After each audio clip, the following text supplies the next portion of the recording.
Yeah, this is as good as this is all going to get this morning. That was kind of my thought. All right. Good morning, everyone. Welcome to Network Live TV. And we are here Monday, Wednesdays, and Fridays at 11 a.m. Eastern. Every Wednesday, my co-host Christy Small with us. Christy Smallwood is with us. I can't even speak today. And she is the author of The No Rules Way in Entree Networking and currently owns Eagle Eye Executives. Christy's background includes 20 plus years in media, marketing, and advertising, plus organizational management with focus on developing and launching new projects. Christy is a trained executive coach specializing in leadership communication. Her experience covers a variety of industries: ad agency, radio franchises, small businesses, corporate, and ministry nonprofits. And our guest today is Miss Lisa Nichols, and I'm going to tell you guys all about her in just a minute. Good morning, ladies. Hi. Good morning. So Christy is just getting out of my pool, you guys, because she is down here visiting from Tennessee. Actually, Kentucky. Kentucky, I'm sorry. Tennessee. We drove to Tennessee. Tennessee and Kentucky are next door to each other, and I've got a kid in Tennessee, and Christy and Charlene are in Kentucky, and I get the two of them mixed up all the time. One of these days, I'm going to buy a plane ticket to the wrong spot. I totally see that coming. Because I'll drive you down. I know somebody's going to have to run me back down to Tennessee after I get off the plane like an idiot from the wrong spot. So I swear to you, I really totally see that coming. Let me introduce Lisa to you, and then I'm going to kind of let you guys take over just to stop the feedback so that I can share this on Facebook and in our groups. Lisa Nichols is the founder and CEO of Tira Strategies. Did I say that right, Tira? You did, yes. All right. A social media marketing firm which specializes in creating an online presence for small and medium-sized businesses through the use of social media. Lisa developed her expertise while working at a local newspaper, the Herndon Reston Observer, which is at the forefront of using social media to promote and advertise. Oh, I want to hear about that. Lisa created Tira Strategies in 2010 in response to the needs of small businesses which did not have the time or staff to use social media effectively to promote their services and increase their revenue. Good morning, Lisa, and welcome. Thank you. So happy to be here. My dog is actually banned from the room I'm in, so we'll see if that works in terms of dog noise. Right. They followed me out here, and I'm like, you're going to get stuck. And there's Sabrina's door. I could just let them in her room. I don't know why they like me. I think they just wanted to be outside, and I was their avenue to get out, kind of. Sort of. I'm going to come get them for you just so they are not in your background. But I wanted to ask, Lisa, I'll let you guys take off with this because I'm really curious about this. Lisa developed her expertise working at a local newspaper, which was at the forefront of using social media to promote and advertise businesses. I want to know exactly what you mean by that. What are you talking about?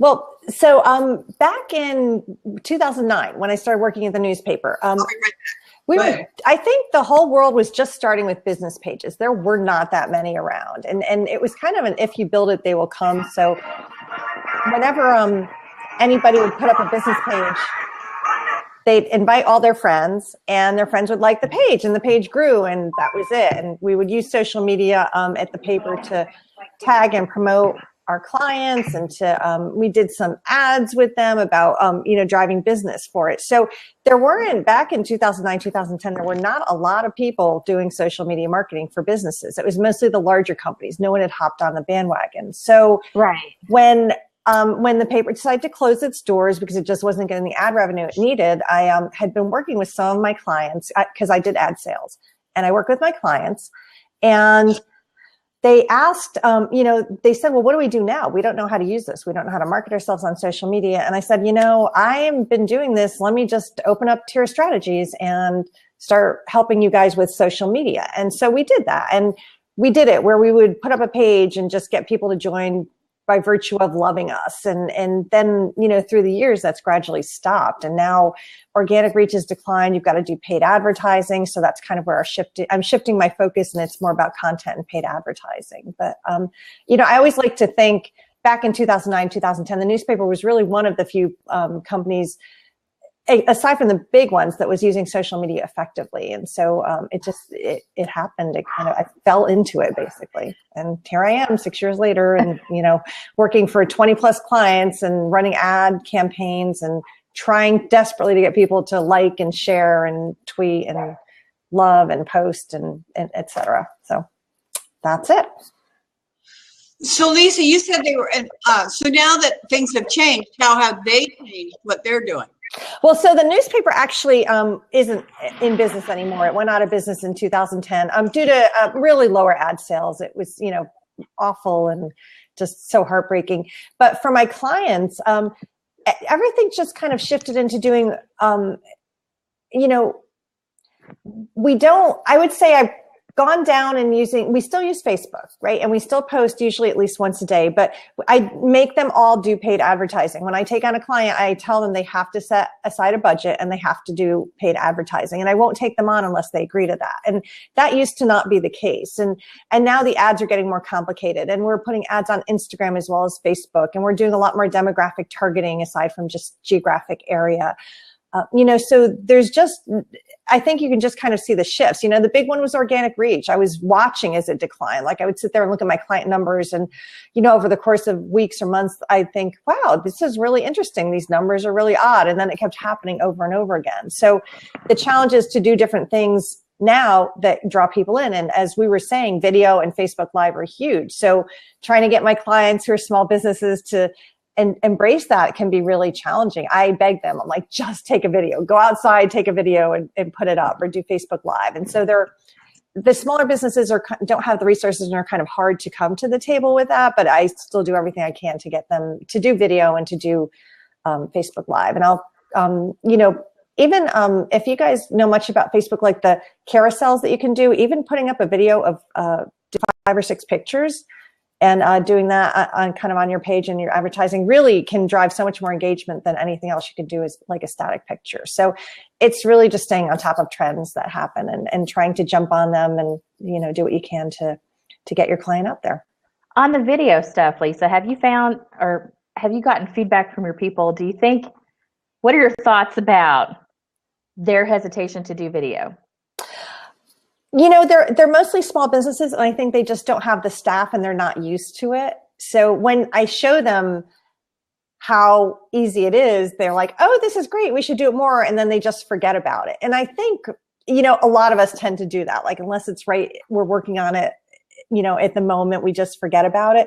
So I tell them you don't need to get fancy. You can take your phone, flip it sideways, and just start doing a 30 to 60 second video, script it out a little bit. But like for my aesthetic client, I'll tell them, get one of the estheticians on staff to sit there and talk about, one of the products you love, and just do that for 30 to 60 seconds. So I think it's just really, I don't want to say they're not kids, right? So they're probably all 30 and up, 30s, 40s, 50s. And I think just trying to embrace something new maybe doesn't come as easy to them as I'd like it to.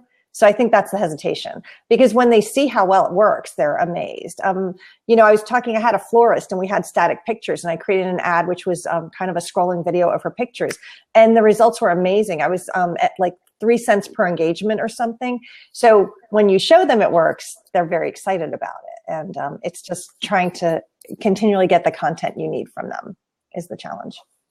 So you created a video that was just like a carousel of pictures? Yeah, if you go into posting something on a Facebook page, one of the options they have is to create a video, and you can put in 6 or 7 pictures and it makes a video. It just fades in and out. And even that does better than just a picture. If you play with that, I wish, if I could show you guys or do a screenshot, I would. But if you play with that and do your 5 or 6 pictures, you should see great results just from that video too. So Facebook does try and make it easy for you. And that's a really cute tool that nobody knows about. So that, Lisa, is a great tip or trick for our people that are watching this, either live or replays. I think that's an amazing tip or trick to just create a video of rolling pictures. That's a pretty cool idea. I wonder. Yeah. Go ahead, Christy. Because I wonder, because I'm thinking why we all like pictures, we all like visuals, but why is it that the video or the moving pictures is so much more engaging than just a still photo? Because this is now my activity. If I'm kind of just scrolling through here and the picture doesn't stop, I can kind of, okay, and I keep scrolling. However, with the video, it forces me to stop and see that there's some movement going on, and I engage longer visually with a moving picture than I do a still. I find myself doing that even on Instagram when there's those sponsored and they're active videos. I'm like, oh, okay, my eyeballs have been giving that more attention than just the still picture. Yeah, that's a possibility. And it's, it's all with the Facebook algorithms too, and God knows how they work. So I don't know if they're trying to get more video going, but it seems like that's the way Facebook is leaning. So I don't know if they're giving more preference towards videos or, the scrolling pictures as a video, but video is crazy on Facebook now. Well, everywhere really, but you can see a lot of difference in Facebook. If you even play with it and do an ad with a straight picture and an ad with video, you can see the results are pretty astounding. So that's a good point. And it may well be that, it's because you have to spend a few more seconds. So the other cool thing I was reading about video was that, I think like 70% or something like that of videos that are viewed on mobile devices are viewed with sound off. So when you do a video, you've got to make sure that it can stand alone. So I'm always telling people, well, use poster board and put up your message another way, or make sure that it's something that people can get your message even when they can't get the sound on. Because, look at the habits that you have when you're looking at video. And, a lot of it I just see with my sound off. And then if I look at it and think, oh, it sounds interesting, I'll hit the sound. But it's going to take me a little bit to get to that sound phase. So it's that way with everybody. So I love the ones where they have the, and this is way more complicated than I can get on my video, but the ones that have the message that come in, so you can kind of see that it's fading in what people are saying. That's a great way to do it too, if you have someone that's good with video. So based on what you, Lisa, have experienced recently, do you find that video is doing better when it's boosted if it's created on Facebook or just uploaded, or does it matter? Well, so really in regular posts, uploading the video, uploading it directly from your computer is the best, right? So, because when you link to YouTube, it's getting a little bit easier, but those don't automatically start. So you have to actually press start. So with the video for Facebook ads, it's something that you need to, if you're saying, do you create it with the pictures or do you create your own video? I don't notice a difference in if you do it with pictures or if you do it on your own video and upload it, but having that original video is key. And I don't think with ads, you can do the video any other way, but, uploading your 30-second or so or doing a scrolling one. So, well, I see that there's an option on here that says create slideshow, add 3 to 7 photos to create a video. Could you do that? Because that would be native to Facebook and then boost it? Yes, you should be able. Yes, that is what you can do. So you can create that as a post and then boost the post, I believe, in one of your ad, whether you use Ads Manager or Power Editor or whatever you use. And that's the one that I did for the florist. I put those in and did it that way. So yeah. That's what I was curious about, is if you saw better engagement like that or with a video that somebody actually created and then uploaded to Facebook. I don't know that I've seen that much of a difference, Sabrina. Honestly, I think they're both about the same in terms of engagement. So yeah, I'd have to do some testing on that. But compared to everything else, the cost is so low for video. I think no matter which way you do it, it's going to work well. So I would say do video for your ads, do video for your posts as much as you possibly can. So, it's funny though, because my same aesthetic client, we ran a series of ads that were just pictures because I didn't have video, but I created custom graphics for it. And I did, I split the testing and did one for, both male and female and one for female. And they both did about as well as my video ads. So I was really, really surprised at that. And I'm not quite sure why, if it was the targeting or the message or the graphic, but again, that one did really well and it wasn't a video. So I guess who knows is a lot of the answer that I have. And, I wish I could scientifically tell you better, but it's hard to figure out exactly what's going on minute to minute on Facebook. So we just do the best we can and keep your fingers crossed and monitor everything like crazy. So many of us, I got to say, are actually looking for alternatives because of the organic reach Facebook situation. What do you, Christy, what do you guys see as alternatives that are out there? Do you see anything coming? I listen, not a lot, but I listen to Gary Vaynerchuk, and I know he is totally all over Snapchat right now. And I know he will go find the next shiny object, and he waits for somebody else to build up. He doesn't just jump on the bandwagon with the new things, but he'll wait until there's an audience there and then go, because he's seeing that the attention is going to a certain place. And he rattled off a couple other things the other day on a podcast, and I didn't catch them. But I know Snapchat has been one, and I have not embraced that one. I'm still trying to get the hang of Twitter. So, right. But I'm learning the beauty of hashtags. So I think, even today I posted right before the blab a picture of my toes out in the pool, out by the pool. The beauty of virtual networking days. I go from this to this because I can do networking from the computer with people from all over the world. So just kind of, putting it out there, hashtag entrepreneur, hashtag entre networking. And immediately from Twitter, I got 2 followers, and Instagram, I got a bunch of, it's the hashtags that are creating more activity for me than just putting, a picture out there, because I've attached the picture to keywords that people are making lists for and searching for. And I'm accidentally figuring this stuff out because I just thought it was cool. And so now that I'm figuring out how to use them, what are you finding? Because I'm not the expert. Again, accidental here. Mm-hmm. How do you use those? It's funny. Accidental is how I learn everything. It cracks me up. There's like no book. And you happen across things and notice trends and you think, oh, isn't that interesting? And then all of a sudden you read this article and you're like, well, yeah, I found that. So yeah, it's all self-taught. But, I have to say again, Facebook ads, Facebook is, I think it's 4 times the size of Instagram, which is the next biggest social media platform. So I still keep people on Facebook, but I make them do paid ads. That's it for me, whether it's for liking pages, steering people towards their website, promoting what they have going on, doing offers. They all do page ads. I'm with you. I haven't embraced Snapchat yet. I can, at some point I will. I'm loving Instagram because of the demographics. And then for me, I'm trying to move more into Pinterest because a lot of my clients have that female population and Pinterest is 85% women. So I'm trying to get some of them into Pinterest. And I think that may be where I'm going to steer a lot of my clients because they, happen to have a really big female client base. Or, even my client that's an online attorney that does formations of new businesses, their audience is female. So we're getting them onto Pinterest too. So yeah, it's, just finding the demographics and finding what works. Snapchat's kind of a younger base. So unless my clients have that younger demographic, I don't know if it's really going to work that well for them. And I always tell people, like, don't embrace everything, get on 2 that work for you and master those. And then after you do that, go on to the next one. So let's say we're going to start with Facebook and Instagram or Facebook and Pinterest or even Facebook and Twitter, get those down pat. And then when we feel we have a handle on them, we'll move into others. But, Blab and Periscope are nice, and they're good for some things, but the average client doesn't need to be on Blab. Like, it's not going to do them any good. At this point, they're not going to have that much of an expanded reach. On Blab, like, it's great for stuff like this, and I definitely see its use. But, for my florist, Blab's not going to help them.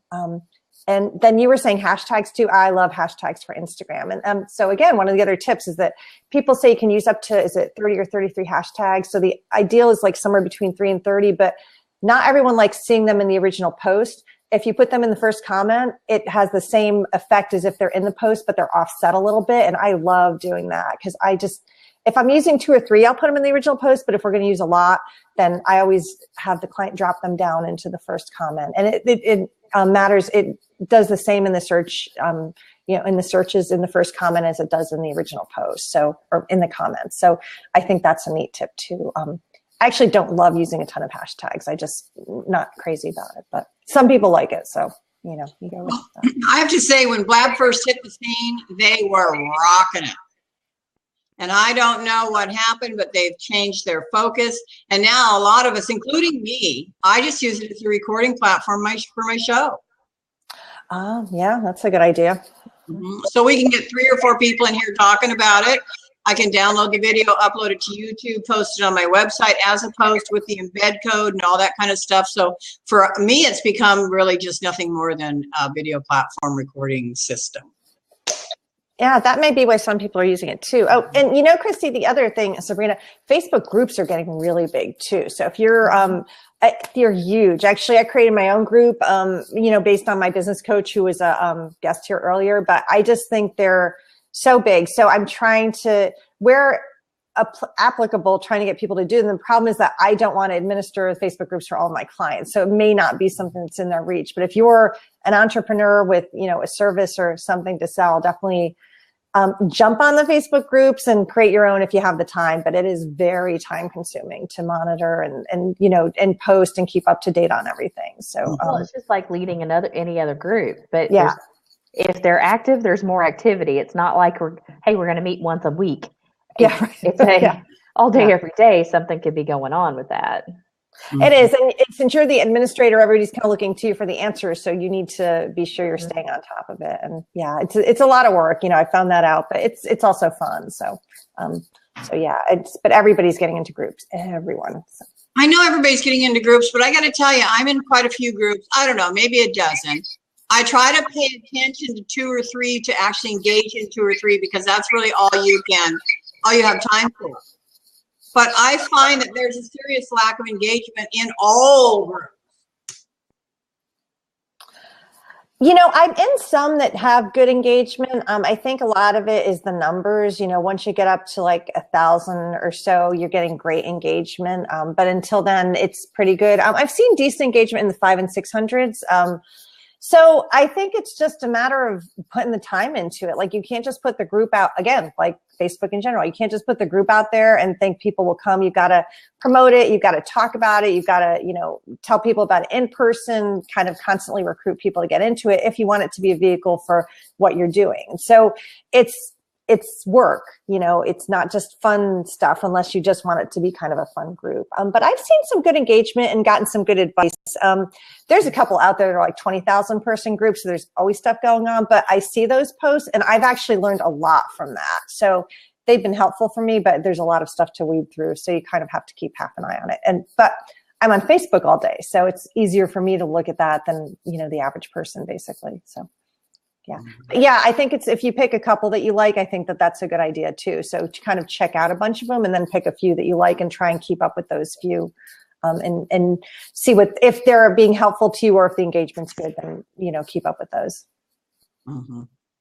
So I've got us blasting Facebook Live right now, and I got to tell you, I know nobody's really trying to do what I haven't seen anybody much doing what I'm doing yet so far. But let me just give you guys some quick, just for your information, Lisa. Let me give you some quick. I'll take a look at some insights here and kind of tell you it has really, it's making some serious changes.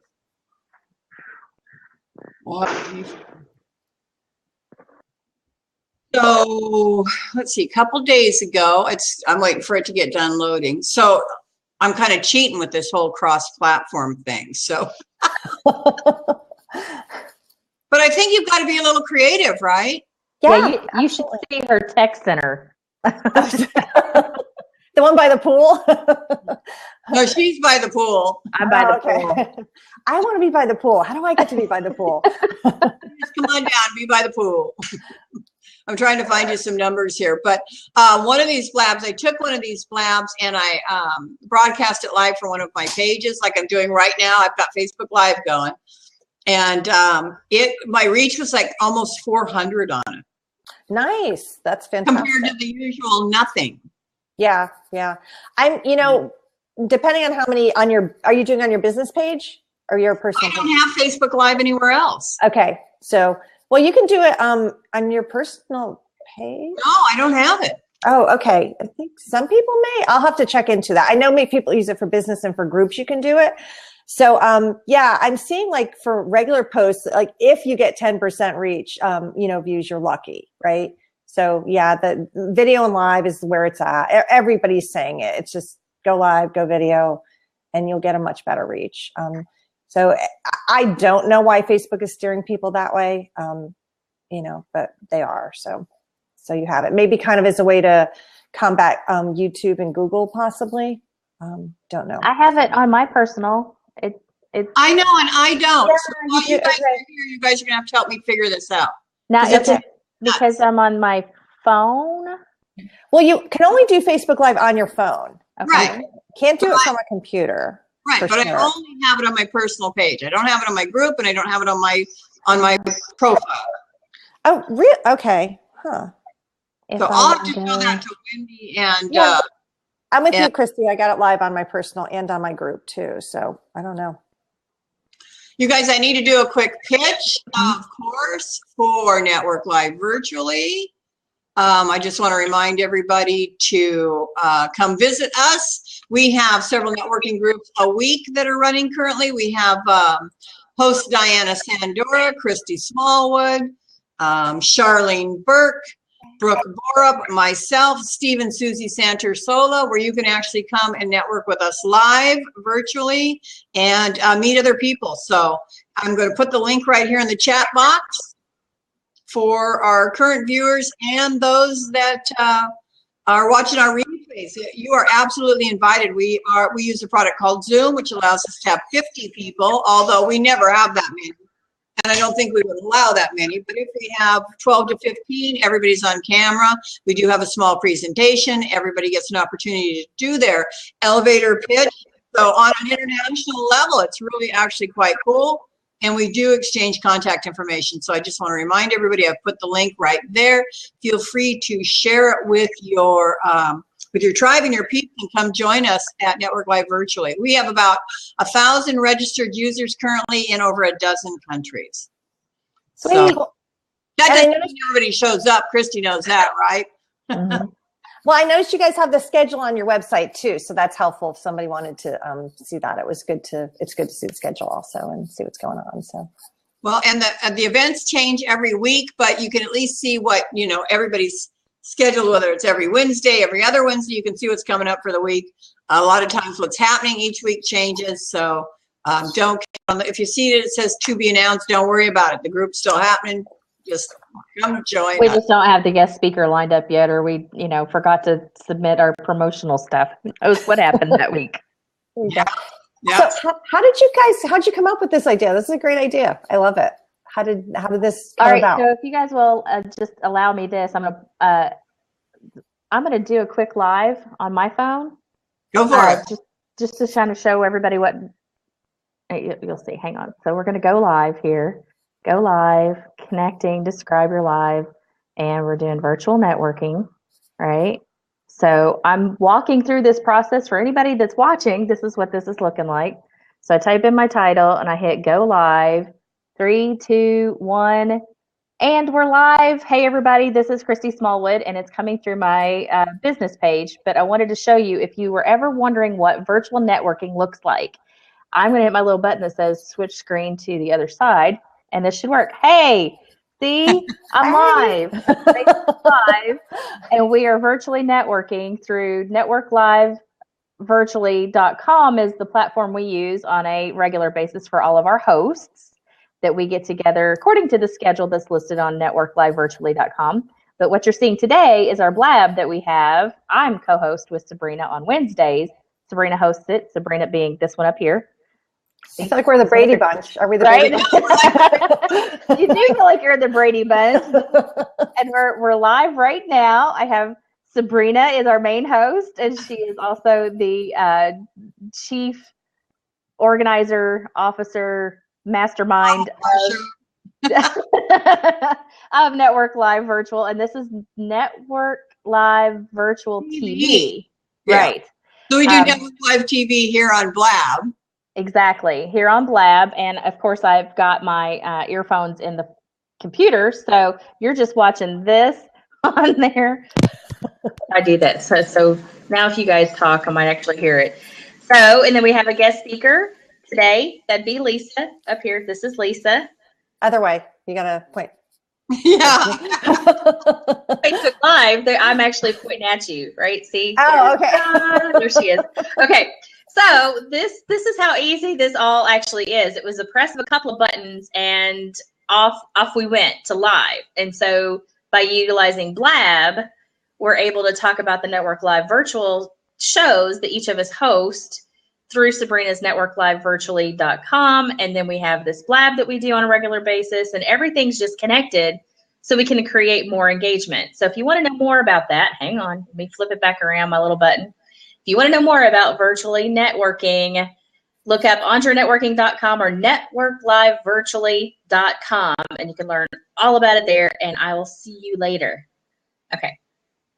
So Facebook just died on me. It's no longer working. So Oh no. my Facebook Live just said it just stopped. I think for me though, I think it's a bandwidth issue here in my house.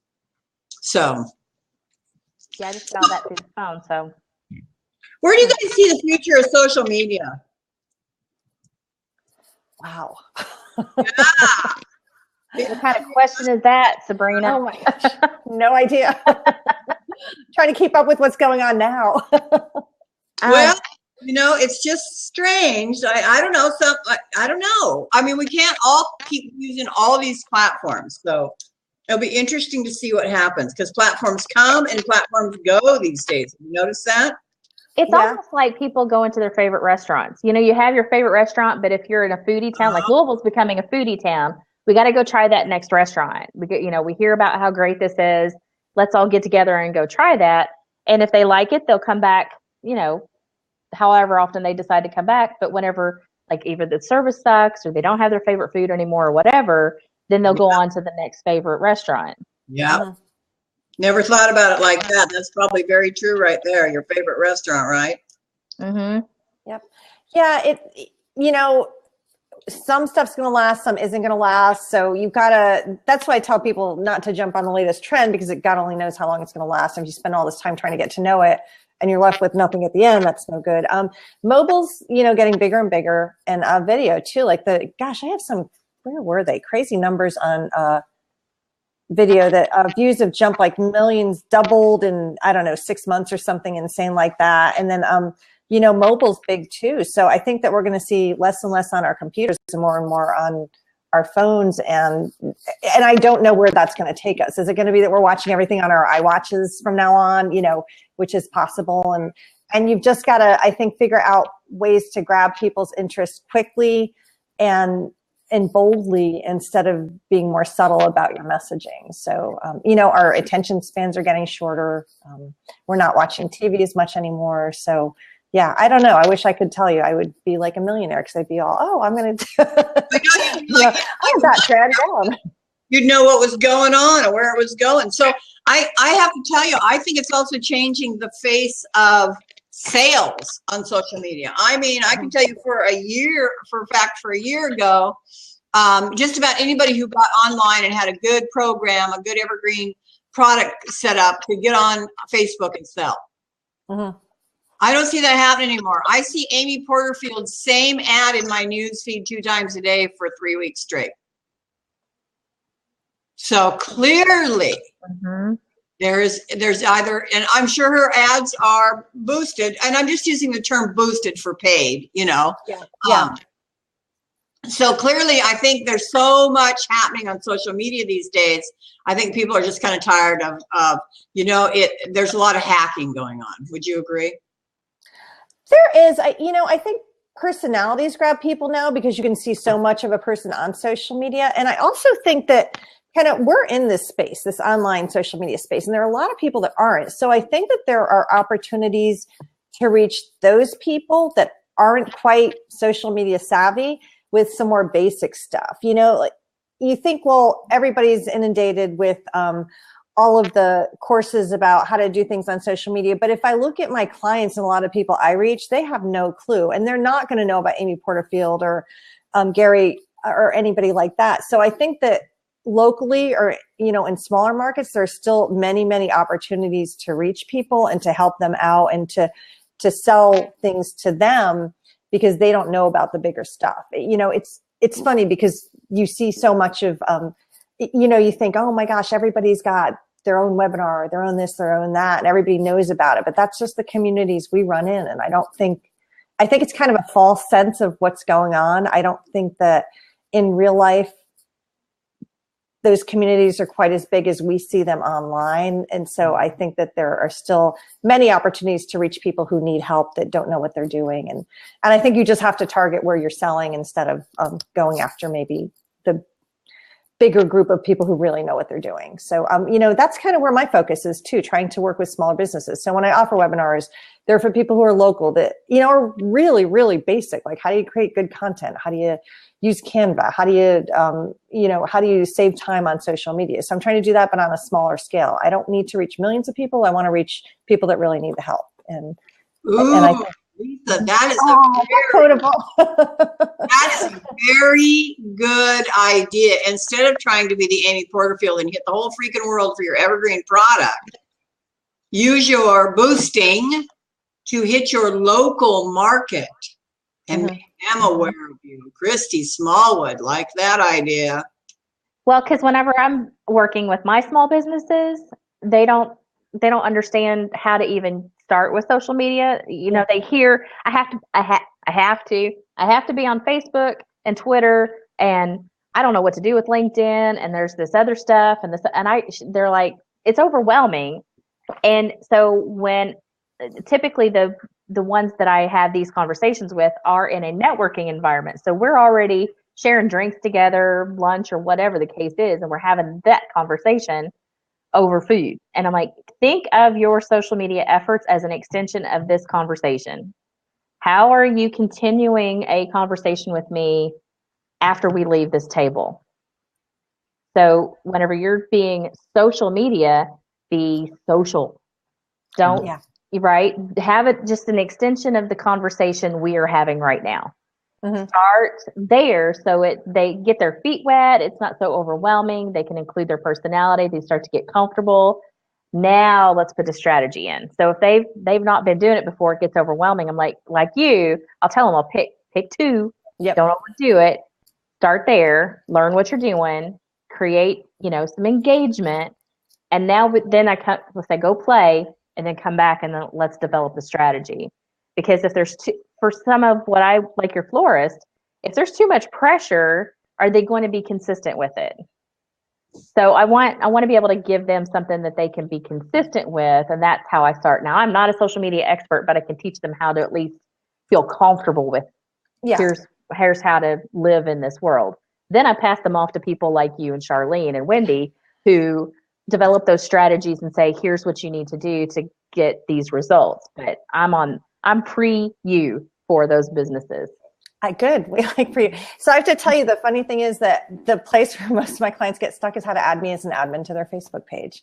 And it's so basic, and it's like way beyond what, like so much more basic, and everybody else online is so way beyond that. And I actually developed a graphic for it because I was trying to walk people through it. I'm like, let me just go on Canva and create something for this. And I send it to them now. But that's where I am with these businesses, but they want to learn, right? So I still think there's a huge market for that. I think just everybody's tapping into this very online savvy market. And I don't know that that's where we all need to be. Like, I think we need to step back and do the smaller local, where you can really help that small business person that just doesn't get it.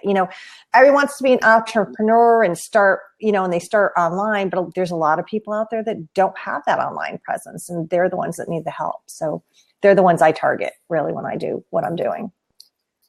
And we're happy that Christy helps them get to where they can have an admin onto their Facebook page, because I will do that. I would swear at least 50% of my clients don't know how to do it. It cracks me up. I love, and I have to walk them through it. And I was finally like, okay, let me tell you how to do this. But it's just really basic stuff. So, but that's okay. They need it, and that's what I'm there to help them for. So help them with. So Lisa, we of course want people to be able to reach out and find you if they would like to connect with you for a quote or a discovery session or whatever the case may be. So go ahead and share all of your information and your links right there in the chat box for us. And of course, I have a form that you filled out, and that will, when we put our replay up, that information will go there as well, so that people can reach out with you. So Christy, you didn't get a lot of opportunity to talk about what you do, who you are, how people can find you, and share your links as well. Bottom line, I am a guide for small business. So, and that falls under business coaching and training. So I help the business grow by guiding them using those tools of coaching, training, and strategic collaborations. So if they need certain projects put together and they don't know how to find the right fit for those, I can help them find their strategic partners to get stuff done. So I work very strategically with people. I love working with those small businesses that have no HR departments, which means they have no filters. We have real conversation. We don't get all into the corporate speak muckety muck stuff. This is a what the hell are you thinking moment, and they're good with that. So I like to work with those kind of people who aren't afraid to come into the truth of themselves by having me just slap them upside the head some moments. But then the other side of that is once they get through all of their blocks and the business is growing, we're celebrating like crazy, like, you know, taking a road trip and playing by the pool for a half day. That's right. That's right. And we're going to, as soon as we're done with our blab here today, Lisa, we are going to hit the swamp. The airboating. Yeah, that sounds fun. Gosh, you guys do cool stuff. I am immersed in kids sports all the time. I can't even do cool stuff anymore. I live in Northern Virginia. We have a really nice outdoor concert every Friday in the town of Herndon that's free. So you go and you can, bring food, you buy beer and wine there and watch some pretty decent local bands. So that's a big night for us. I actually love it. We've been going, we drag the boys like every time. Like, I don't want to be there. But, yeah. So that's my fun. Now, yesterday I was at Universal Orlando, and for two reasons. One, I accomplished a goal for my weight, my size, shrunk enough to get on the ride that I needed. I know, yes. So that was a big deal. And I love to do my own strategic planning, my own visioning offsite in a fun environment like that. So it puts me it breaks my own status quo. The only thing I don't like is that I can't carry my whiteboard with me. Weird on the ride. Right. So I keep a little notebook because I love to use whiteboards while I'm doing it, but I keep a notebook and I can go through my notes and mind mapping and all that kind of stuff because I look around and I'm totally inspired by people watching and the creative environment and I had to I looked and I was like, you know what? Kids did not come up with this stuff. Adults came up with all of the creative things that we see in these parks, right? You're never too old to be a kid, ever. So that's good. Yeah. So many times we limit our thinking because we're supposed to be kind of thing. I'm like, some 65-year-old guy that still plays with toys came up with this. And then they developed the robotics, the animatronics, and all of the stuff to immerse us into an experience. And then I got to thinking about all the businesses involved in creating one ride. All of your robotics people, your lighting, your plumbing, your the props, the painting, just everything that goes into making one ride experience. All of those businesses that are not just a Universal business, but they've hired contractors to come in. So how many businesses get affected by one ride getting built at an amusement park? So that's the kind of stuff that I go through when I'm there. I like it. That's good. So we're building a ride. Yes. Of course. All right. Yeah. Lisa, go ahead. I was Christy. going to say, it's so funny because I think that one thing I learned as a mom was that you kind of have to be fearless for your kids because I don't want my kid to be afraid of spiders. So I've had to pick up tarantulas and do all this hissing cockroaches. And, I think it's just it's kind of a good metaphor for life too, because I think that in this space, you need to be fearless about taking on a lot of the things and going on rides. You got to be fearless for the rides too. Right. So, I think just we need to kind of put ourselves out and be fearless and just go for it sometimes and see what happens with it. So that's deal. Absolutely. Thanks so much, Miss Lisa, for joining us today. And of course, you're always invited to join us on networklivevirtually.com for any of our meetings. We would love to have you. It's always free. So feel free to come on over, introduce yourself. If you'd like to do a little training session or be a guest, we do have a guest speaker. And we're just exactly, even though we're virtual networking, we're just exactly like a live networking event. We have a hard start and a hard stop. You come in for an hour, there's a presentation of some kind, something that will help you build your business or, help you grow personally or financially or whatever the case may be, followed by networking where everybody gets an opportunity to introduce themselves. We do exchange contact information, and you do have the ability to download it and actually reach out and meet those people. Cool. So, I will definitely then check those out. That sounds really awesome. And it's wonderful to meet you two. This was a lot of fun, except I didn't get the pool part, but I'll have to, I'll have to deal. I'm going to put that link one more time in our chat box there. And of course, we're always looking for hosts for our show, Lisa. So please feel free to invite anybody on over to come visit us that you would like. I want to thank, of course, my co-host, Christy Smallwood, author of No Rules Way and Entree Networking. Is it a book or is that a physical book? Or? It is. Well, Entre Network, yeah. The full book is going to be out soon. Yay! I love it. Sabrina has my pre-book, which is the 9 tips to make networking work for you. That's great. And that's in-person networking. That's live networking, right? That's wonderful. Which is applicable any. Christy's breaking all up there. Am I breaking up? No. What am I doing? I'm good. Sabrina, it must be you. I think the bandwidth just took a pooper on you, Christy. Quite possibly. Am I still going okay? You're good. No. We can see you now making faces. That's really nice. Now you're back. Your face is back anyway. Are you sure it's me and not you? There you go. I wasn't talking. You were. I was going like this. Well, I'm trying to find a way to share the link to the PDF download, but it says you just drop it into the seat. Oh, here we go. Or put it in the chat. My links didn't work on the chat. I tried and they didn't work too well, so I had to go type. I'm wondering what's going on with that. I don't know. My links made smiley faces, so when it says my website and smiley face, I really did have my website there, and then I just went and typed it in separately. So yeah, I don't know. Really? So, Christy, cool book, because I'm actually a huge fan of in-person networking too, and I do a ton of it. And I really I'll have to check out your book. Oh, there, we got it. Okay. See if that works for the download on the 9 tips one. And that's not her whole book. That's just her little individual book that she has for giving away. Okay, so the Google Drive one says you need permission. That's what I got on that one. Oh, you need to make it open somehow. I don't know how you do that. You got me. Okay, hang on. Anyone? I need more. Public. Here we go. Anyone with the link. There we go. Save. And so it's saving. So let me do it again in case they change the link to save. So copy. And I'm walking through my steps so anybody can learn how to do this. If I can do it, so can you.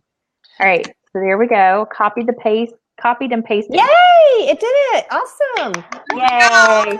And Christy Smallwood's Entree Networking, this little handout, 9 tips to make networking work for you. Yay! And Love it. The full book will include not only the 9, it'll have the 9 tips kind of embedded in there, but it's going to go into all of these things a lot more in depth, knowing yourself, knowing your other people, a little bit of the marketing of know your target. Like, do you know exactly who you're looking for in a room? Yeah. And then how do you start those conversations? How do you communicate with people? What networking really is, and how to, some of the strategies when you're in a room, like be the host everywhere you go, even if it's not your event. I like that. Because some people, I'm one of those, believe it or not, I don't do well in social gatherings. Like, I just don't, because I talk business so much, or I talk about things of how do you get results for stuff, or I get really deep in conversations, and some people are not quite attracted to that kind of conversation, right? Socially. Yeah. But if we're in a business room, they are. Yeah. So my social aspect is, if I have a job to do, I'm perfectly fine. Then I'm working on getting something done. So like at a family event, just give me something to do and I'll be okay. Same concept for those people who are uncomfortable and go into a room of people they don't know. Mm-hmm. Learn the basics. I mean, it could be as simple as, if you know where the bathrooms are, the food, and registration for door prizes, you are now a resource in the room. You can take people to coffee, you can show them the bathroom, and the person that you need to talk to that has all the rest of the answers. So you automatically have something to be the host with. Can I help you find? Would you like a cup of coffee? Well, follow me. Let's go get some coffee. And so now you're you've already started the conversation by providing a service, and it's not even your event, and people think it's yours. That's great. That's like networking for introverts. I like that. So I like that, Lisa. Networking for introverts. So, you know, it's funny because my in-person networking, I used to try and get to know a lot of people, but I've kind of switched it up, and I'm trying to make like 1 or 2 good connections at each event. And if I do that, I'm so happy. And that's worked out so much better for me. It's amazing. So quality over quantity absolutely is much more efficient. Yeah. And I even tell people on social media, I say it's like in-person networking. You can't just spew out ad sales. Like when you meet that guy in the networking event, I've had this happen. He walks up, he goes, here's my card. I'm so-and-so. I do this and this and this and this and this. And call me when you need me. And he walks away and he didn't get my name. And, you know, and I'm like, don't be that guy on social media. Just engage people and ask them about themselves. Sabrina has a term for those people. What is that? Do I want to know? Don't be a pigeon. Don't fly by, drop your shit, and keep going. Oh my God, that's great. Right? I gotta write that down. Where's my pen? The pigeons are coming. Sabrina says, don't be a pigeon, don't drive by, drop your shit, and get out. Okay, love it. I'm using that. I'm quoting you, Sabrina. I'm telling you. That was a great one. Don't fly Don't by. fly by. Go. Don't be a pigeon. Land and pull up a seat. I love it. You're being quoted. The pigeons are coming. The pigeons are coming. Very nice. All right, ladies, we're going to go hit the swamp. It was great having you, Lisa. We will reach out again and say hello. Feel free to join us just any old time, anywhere. Thank you. We're you guys are awesome. Thank you so much. Very nice to meet you, Lisa. You too. Bye-bye. Bye. Bye.